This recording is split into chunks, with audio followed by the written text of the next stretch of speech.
श्री गौरी वक्त्रपद्मार्का श्रीविघ्नेशा गजानना उत्तिष्ठ सुरसम्पूज्या त्रैलोक्यं पालनं कुरु।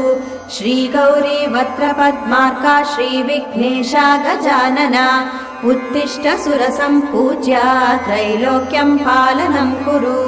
उत्तिष्ठोत्तिष्ठ हेरम्बा उत्तिष्ठ गणनायका उत्तिष्ठ करुणापूर्णा भक्तानां भाग्यदायका। उत्तिष्ठोत्तिष्ठ हेरम्बा उत्तिष्ठ गणनायका उत्तिष्ठ करुणापूर्णा भक्तानां भाग्यदायका। श्रीयाकुवाहन शिवात्मज दिव्यगात्रा श्रीभिन्नदन्तधनुजान्तक सूक्ष्मनेत्रा सर्वार्ति दुःख शमना फणिराजसूत्रा देवा गणेश्वर विभो तव सुप्रभातम्।